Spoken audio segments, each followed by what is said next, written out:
आज महाराष्ट्र विधान परिषदेच्या अर्थसंकल्पीय अधिवेशनाचा पहिला दिवस। या पहिल्या दिवसाच्या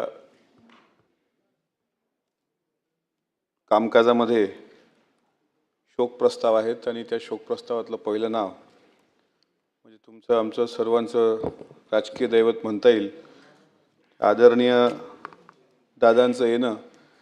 मला असं वाटतं की माझ्यासारखा कमनशिबी आणि माझ्यासारखा दुर्दैवी दादांच्या नेतृत्वात काम करणारा एक कार्यकर्ता, ज्या कार्यकर्त्याला या पवित्र सभागृहाचं सदस्यत्वच 13 मे 2020ला आदरणीय अजितदादांच्या पुण्याईनं मिळालं। या सभागृहामध्ये मी मुख्यमंत्री देवेंद्रजींना पाहिलं, मुख्यमंत्री उद्धव ठाकरे साहेबांना पाहिलं, मुख्यमंत्री एकनाथराव शिंदे साहेबांना पाहिलं आणि जेव्हा जेव्हा आषाढी एकादशीला किंवा पंढरपूरला कधी जाण्याचा योग आला तेव्हा पत्रकार बाहेर आल्यावर विचारत होते की तुम्ही पांडुरंगाला काय साकडं घातलं। आणि माझं ठरलेलं वाक्य होतं की एकदा तरी आषाढी एकादशीची महापूजा ही अजितदादांच्या हस्ते झाली पाहिजे। आणि त्यावर बरेच लोक हसायचे, कोणी काय म्हणायचं, पण एक गोष्ट मात्र निर्विवादपणे या निमित्तानं सिद्ध होते की महाराष्ट्राला एक धडाकेबाज नेतृत्वाला मुकावं लागलं। आणि एक लेख मी मध्यंतरी वाचला होता की महाराष्ट्राला न गवसलेला एक उत्कृष्ट मुख्यमंत्री किंवा न मिळालेला एक उत्कृष्ट मुख्यमंत्री, ही जी सल महाराष्ट्राच्या मनात आहे ती कायम राहील। आज मी शिंदे साहेबांचं भाषण अत्यंत मनापासून ऐकलं, अत्यंत भावनिक भाषण होतं। उद्धवजींचं भाषण असेल, दरेकर साहेबांचं भाषण असेल, बंटी पाटील साहेबांचं भाषण, सर्वांचं, आपण सर्व सभागृहातली सन्माननीय लोक ही खूप मोठी मोठी लोक आहात।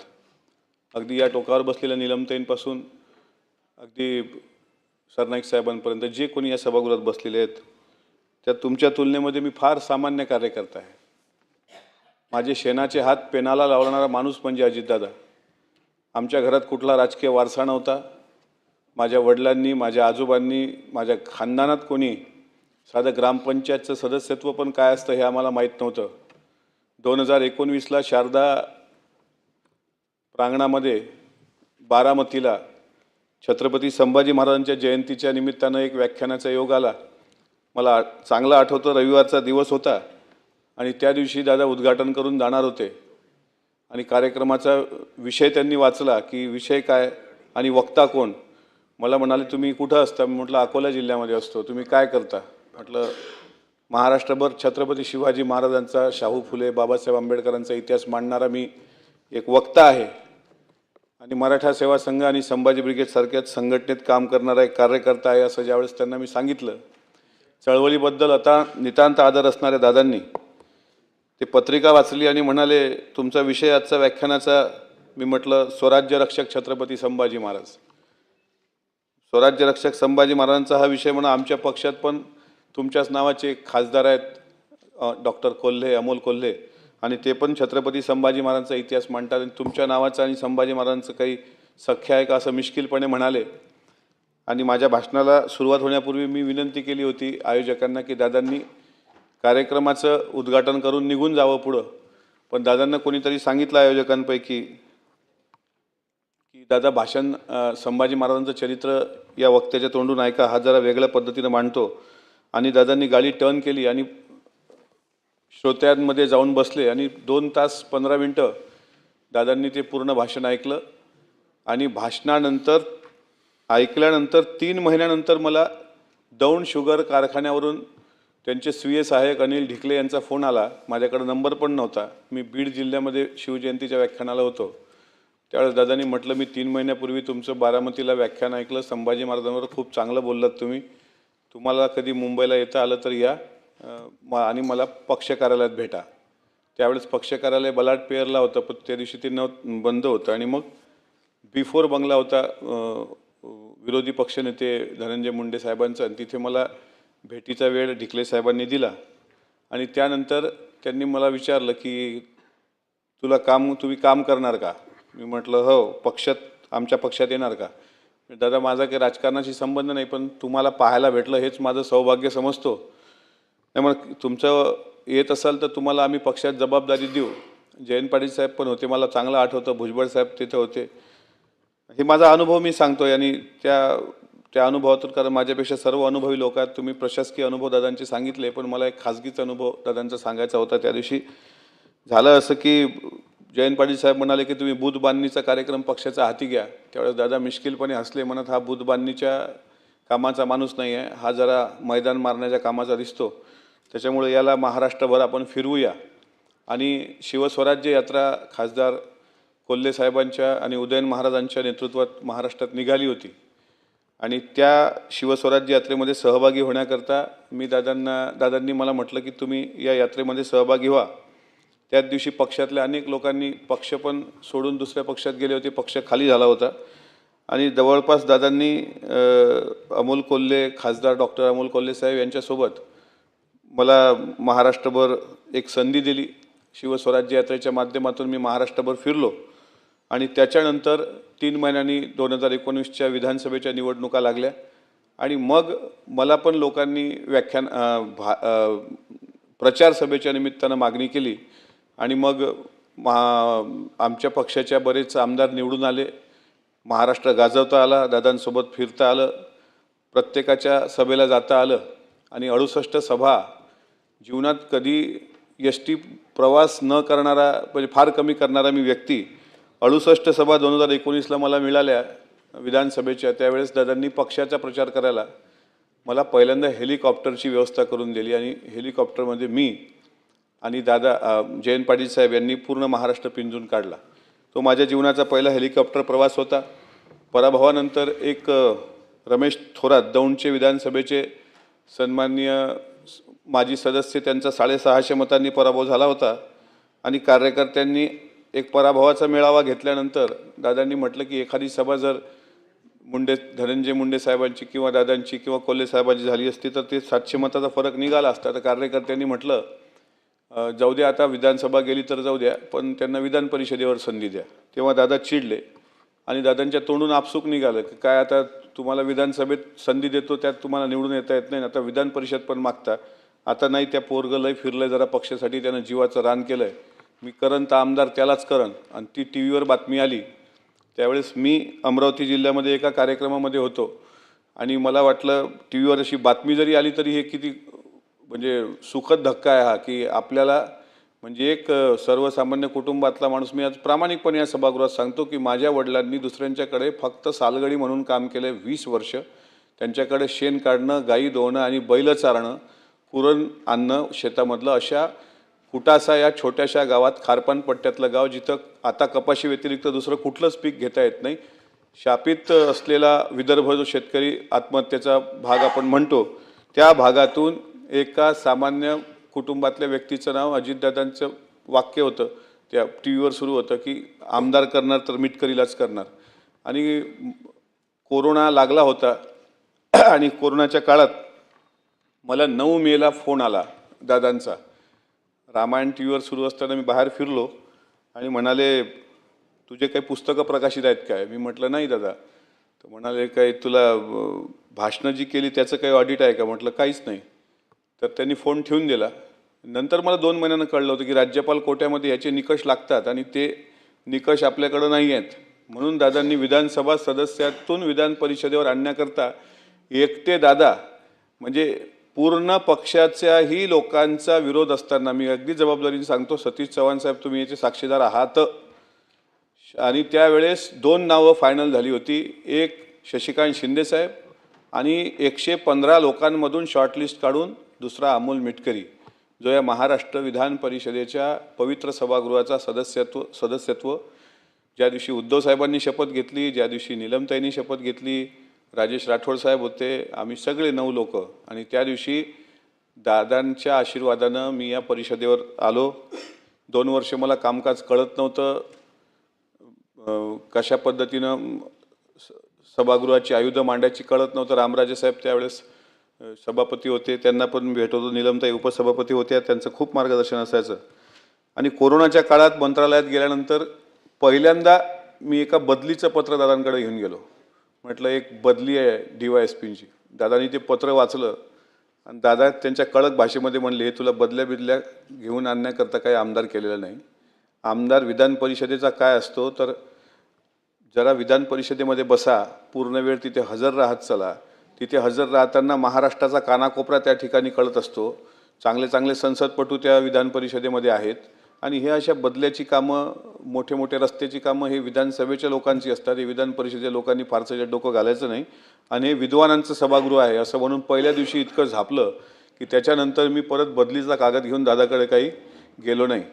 आणि शेवटी राजकारणामध्ये माझ्यासारखा छोटा कार्यकर्ता मोठा होत असताना अनेक ॲलिगेशन झाले. तसं पहिल्याच वर्षी 1 वर्ष पूर्ण झालं आणि कोणीतरी तक्रार केली की तुमच्या कार्यकर्ता जो आहे मिटकरी त्याने अकोल्यात 1.5 कोटीचा बंगलाच घेतला आहे म्हणले. दादानी परत ज्या दिवशी मी एकदा आलो, दादाच्या लक्षात होतं. दादा म्हणाले, शहाण्या पहिल्याच वर्षी 1.5 कोटीचा बंगला घेतला आहे रे. मी म्हटलं नाही दादा, असं काही नाही झालं. नाही म्हणलं, तुझी तक्रार आहे. तक्रारवर मौखिक सांगत नव्हते. एक तक्रार पक्षातलेच कोणीतरी माणसाची जिल्ह्यातल्या ती वाचली. म्हटलं दादा, हे तुम्ही त्याचं ऐकला तर माझी पण बाजू. पण दादा दोन्ही बाजू ऐकून घ्यायचे. दोन्ही बाजू ऐकून घेतल्यानंतर दुसऱ्या दिवशी मी ते रेंट ॲग्रीमेंट मागवलं आणि त्या दिवशी सांगितलं की दादा, हे माझं स्वतःचं घर नाही, हे भाड्याचं घर आहे. पण जेव्हा मी माझं स्वतःचं घर बांधेल तेव्हा तुम्हाला यावं लागेल. हे 4 वर्षापूर्वी सांगितलं होतं. आणि आत्ता 13 जूनला 2025 13 जूनला मागच्या वर्षी दादा त्या घरी आले. दादाचे पाय त्या घराला लागले आणि तो दिवस माझ्यासाठी इतका महत्त्वाचा होता की ज्या माणसाने म्हणजे 2020च्या पूर्वी कागदपत्राची जुळवाजुळव करण्यापासून पासपोर्ट साईजचे फोटो किंवा छोटे साईजचे फोटो लागतात त्याच्यापासून काळजी घेताना त्यांचे स्वीय सहाय्यक अनिल ढिकले असतील किंवा आणखी एक व्यक्ती, यांनी सर्वांनी मिळून सहकार्य करून महाराष्ट्र विधान परिषदेवर मला संधी दिली. आणि मला माहीत होतं की मागच्या अधिवेशनामध्ये माझं आदरणीय नीलमताईंशी मी बरेचदा भेटत होतो आणि मग ताईंना मलाच माहीत आहे चर्चा दोघांमध्ये काय झाली. आणि मग या अधिवेशनाच्या हिवाळी अधिवेशनात शेवटच्या दिवशी मी नागपूरला दादांना भेटलो.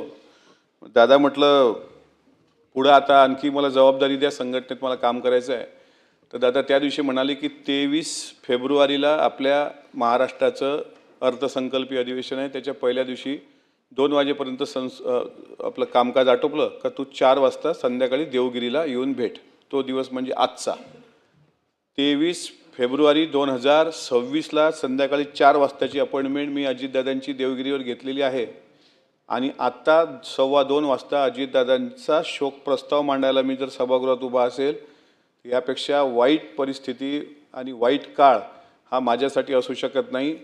हे शेवटचं अधिवेशन गाजवणं हे खूप मला वाटत. आणि काय प्रत्येक टी व्हीवर तरी एखादी बाईट आली तर पटकन मी पहिला फॉरवर्ड दादा इम्पॉर्टंट असा व्हॉट्सअपचा त्यांचा नंबर सेव्ह होता त्यावर पाठवत होतो. पण 27-28 जानेवारी कधी मला स्टार प्रचारक म्हणून फिरवलं. म्हणजे महाराष्ट्रात विधिमंडळात मला उत्कृष्ट संसदपटू पुरस्कार जो मिळाला हेही दादाची पुण्याई त्या पाठीशी होती. लंडनमध्ये जो राष्ट्रकुल संसदीय अभ्यास दौरा होता त्यात सुद्धा दादांनी पहिल्यांदा मला लंडनला पाठवलं. जी पोरं कधी आमच्या जिल्ह्याच्या बाहेर गेली आणि तशी मुलं लंडनला जाऊ शकली फक्त दादांमुळं. माझ्या मुले आत्ता घरी आले होते. दादा म्हटलं, मी वारकरी संप्रदायाचा आहे तर मी जरा शाकाहारी बेताचा माणूस आहे. तर म्हणले, जे काय असेल चटणी भाकर ते द्या, फक्त शक्यतोवर गरम द्या. आणि जेवण झाल्यानंतर पोरीच्या डोक्यावर हात ठेवून कोण्या शाळेत आहे आणि अन्नदाता सुखी भाऊ असं म्हणून भरभरून आशीर्वाद देऊन गेले. मला प्रत्येक क्षण हा असा इतका म्हणजे 2020ला शपथ घेतली त्यावेळेस जन्म देणारे वडील जिवंत नव्हते शपथविधीच्या वेळेस. आणि 2026चं हे जे अधिवेशनाचं आमचे काही 9 सदस्यांचं शेवटचं अधिवेशन आहे, यात अजितदादांचा शोक प्रस्ताव येणं, मला असं वाटतं ही वाईट वेळ माझा कोणी आणखी जीवनातला कुठलाही शत्रूतला शत्रू जरी असला त्याच्यावर हे येऊ नये. कारण अजितदादाचं जाणं म्हणजे महाराष्ट्राचं शिवशाहू फुले आंबेडकरी चळवळीचं कधी न भरून निघणारं नुकसान आहे. अजितदादांना दरवर्षी भीमा कोरेगावला मी शौर्यस्तंभाला अभिवादन करताना पाहत होतो. दरवर्षी अजितदादा छत्रपती शिवाजी महाराजांचं जयंती असेल किंवा स्वराज्य रक्षक संभाजी महाराजांचं वडू तुळापूरचं जे स्मारक आहे त्या स्मारकाकरता सुद्धा दादांनी भरघोस विकास निधी उपलब्ध करून दिला. आज तुम्ही बघा 28 जानेवारीला घडलेल्या घटनेनंतर आनंद दिघे साहेबांवर जो चित्रपट आला आत्ता धर्मवीर, त्यामधलं जे गाणं आहे माझा आनंद हरवला, हे गाणं कदाचित दादांसाठी आणि आत्ताच्या महाराष्ट्रासाठी बनलं होतं का असं अलीकडे प्रत्येकाचे, ज्या लोकांनी कधी दादांना पाहिलं नाही, प्रत्येक गाव हळहळलं, प्रत्येक कार्यकर्ता हळहळला, अख्खं सभागृह महाराष्ट्र हळहळतोय. आणि अशा उपमुख्यमंत्र्यांच्या हाताखाली इतके वर्ष 4-5-6 वर्ष जे काही काम करता आलं ते आम्ही आमचं भाग्य समजतो. आमच्या कुटुंबाला एक आधार, माझ्यासारखे अनेकांचे कुटुंब दादांनी घडवले.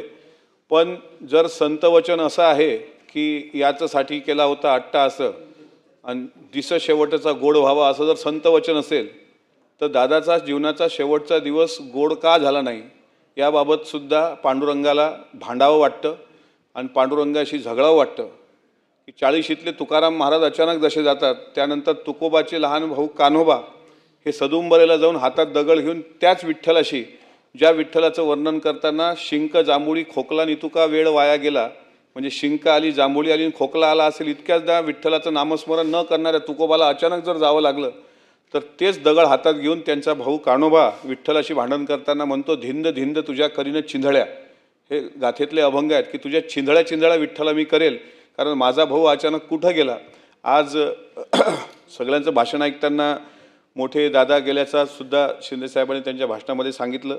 माझी आपल्या सभागृहाच्या माध्यमातून सर्वांना विनंती आहे, इथं सर्व मंत्रिमंडळ बसलेलं आहे, महाजन साहेब आपल्यावर सुद्धा दादांचं तितकं प्रेम होतं. आपण तुमच्या भाषणातही भाऊक झाला. जामनेरला मी ते भाषण ऐकलं. योगेश कदम साहेब तर स्वतः त्या दिवशी अंत्यविधीच्या पहिल्या दिवशी बारामतीला होते. सरनाईक साहेब, आपण सगळेजण मंत्रिमंडळातले सहकारी आहात, ज्येष्ठ आहात, आम्ही फार लहान माणसं आहोत. आमची कदाचित ती तुमची बरोबरी सर्वांची करण्याची तेवढी आमची कुवत नव्हती, आम्ही मानतही नाही. अनेक कमिट्यांवर दादांनी मला चेअरपर्सन म्हणून सदस्य म्हणून घेतलं. तुमच्यासारख्या इतक्या मोठ्या मोठ्या लोकांच्या या सर्वोच्च सभागृहाच्या एका खुर्चीवर बसण्याचं भाग्य, इतकंच काय 4 वेळ तालिकेवर बसण्याचं सुद्धा भाग्य, तालिका सभापती म्हणून, की मागच्या हिवाळी अधिवेशनामध्ये विनियोजन बिल मांडण्याकरता सभापती महोदय मला परमिशन द्यावी, मी चेअरवर बसलेलो असताना दादा खाली होते. हा मला असं वाटते या 6 वर्षातला सर्वात मोठा सर्वोच्च क्षण आनंदाचा होता. आणि याच कारकिर्दीमध्ये अशा पद्धतीचा प्रस्ताव येणं हा दुर्दैवी क्षण होता. म्हणून माझी सर्व मंत्रिमंडळांना विनंती आहे की महाराष्ट्राच्या मनात शंकेचं काहूर आहे, तुम्ही फक्त भावना समजून घ्या. आम्हाला याच्यात कुठलंही राजकारण करायचं नाही आहे. महाराष्ट्राच्या मनात शंकेचं काहूर आहे. दादाच्या मृत्यूची बाबतीत ज्या काही महाराष्ट्राच्या मनात शंका कुशंका आहेत, हे सत्य काय हे एकदा महाराष्ट्राच्या समोर आणण्याकरता आपण स्वतः गृहराज्यमंत्री आहात, सरनाईक साहेब आपण मंत्री आहात, प्रवीणदादा आपल्याला हे भावना आमची माहीत आहे की ठीक आहे, आम्ही भावूक असू, आम्ही वेडे असू, आम्हाला वेड लागलं असेल, आम्ही पागल आहोत असं समजा, पण एकदा ब्लॅक बॉक्सचा डेटा हा विषय नंतर बाजूला ठेवूया. साहिल मदन आणि यश नावाचे 2 पायलट कुठं ट्रॅफिकमध्ये अडले तेवढं तर फुटेज द्या. ते कुठं आहेत आता ते तर सांगा. तो कपूर, सुमित कपूर कुठं गायब झाला ते तर सांगा. हे महाराष्ट्राला कळलं पाहिजे कुठं आहे. इतका मोठा नेता अचानक जात असेल आणि हे महाराष्ट्राच्या समोर येत नसेल तर याच्या मला असं वाटते ही फार, आता श्रद्धांजली आपण वाहतोय, त्यांना भावपूर्ण आदरांजली, हे शब्दही आपल्याला वाहत असतानाही आपल्या डोळ्यात अश्रू आहेत, हे दाटून येतात आपल्याला. ते उद्धवजी भाऊक होताना मी आज पाहिले की जड अंतःकरणाने त्यांनी श्रद्धांजली हा शब्द वापरला. पण आमचं म्हणणं असं आहे की एकीकडे आदरांजली देत असताना सुद्धा दुसरीकडे महाराष्ट्राच्या जनतेसमोर निदान दादा किती वाजता घरून निघाले, त्यांच्यासोबत OSD, PA, PS हे नेहमी असायचे. सगळे हे प्रवास करणारी लोक होत. आम्ही त्यांच्यासोबत, मी स्वतः 9 ते 10 प्रवास दादांसोबत केले. त्यांच्या कुठंच काही हे दिसत नाही. असा इतका मोठा नेता अचानक आपल्या महाराष्ट्राच्या पटलावरून दूर जातो, हे मला असं वाटते फार मनाला वेदनादायी आहे. त्यांच्या अशा अपघात, त्यांच्या विमानाच्या अपघातानंतर महाराष्ट्रावर कोसळलेल्या संकटाला धीरोदत्तपणे त्यांच्या सुविद्य पत्नी आदरणीय सुनेत्रा वहिनी, ज्या महाराष्ट्र राज्याच्या पहिल्या महिला उपमुख्यमंत्री ठरल्यात, त्यांनी शपथविधी घेतल्यानंतर सुद्धा अनेक पेपरच्या रकान्यांनी आपल्या बुद्धीचे दिवाळे काढले. आणि जे जे नामवंत लेखक आहेत त्यांनी पण, निलमते तुम्ही पेपर वाचले असतील, कशा पद्धतीनं त्यावर टीका टिप्पण्या केल्या. पुण्यश्लोक अहिल्यामाई होळकरांच्या महाराष्ट्रात, जिजाऊंच्या महाराष्ट्रामध्ये, पुरोगामी महाराष्ट्रामध्ये जर एखाद्या महिलेनी छातीवर दगड ठेवून आणि सगळं दुःख पचवून जर हा निर्णय राज्याच्या हिताच्या दृष्टीने घेतला असेल तर त्या माऊलीला समर्थन करण्याऐवजी जर आपण त्यांचा विरोध करत असू तर मला असं वाटते तुम्हाला अहिल्यामाई होळकरांचा आणि तुम्हाला छत्रपती शिवरायांची आई जिजाऊ साहेबांचा वारसा समजला नसावा. म्हणून अशाही प्रवृत्तीच्या विरुद्ध जाऊन स्वतः सुनेत्रा वहिनींनी आज खंबीरपणे या सरकारमध्ये उपमुख्यमंत्री म्हणून जी काही जबाबदारी पेललेली आहे ते लिहिली आहे त्या पेलतीलच. त्यांच्या परिवारावर हे संकट कोसळलेलं नाही, नुसतं जय पवार असतील किंवा पारदादा असतील यांच्यावरच कोसळलेलं नाही, अख्ख्या पवार परिवारावरच कोसळलेलं नाही, तर महाराष्ट्राच्या प्रत्येक मराठी माणसावर आणि महाराष्ट्राच्या प्रत्येक घरावर हे संकट कोसळलेलं आहे. अजूनही महाराष्ट्र दुःखातून सावरलेलं नाही. पण एक मात्र नक्की सांगतो, ज्या अमोल मिटकरीच्या घरात मागच्या 100 पिढ्यात कोणी ग्रामपंचायतला सदस्य नव्हता, त्याला महाराष्ट्र विधान परिषदेमध्ये या लाल खुर्चीवर बनवण्याचं आणि हा बॅच लाल रंगाचा देण्याचं एक धडाकेबाज काम आणि ते किमया हे फक्त आणि फक्त अजितदादांमुळे होती. आणि रेणू या थोकडा तर पुढचा थोडासा शब्द सुधारतो, दादा आकाश आहे एवढा. म्हणजे जे तुकाराम महाराज आकाश आहे एवढे, म्हणजे मनासारखा राजा आणि राजासारखं मन जसं म्हणतात तसं मनासारखा दादा आणि दादासारखं मन. आज त्यांचा शोक प्रस्तावावर बोलण्याचं दुर्भाग्य माझ्यावर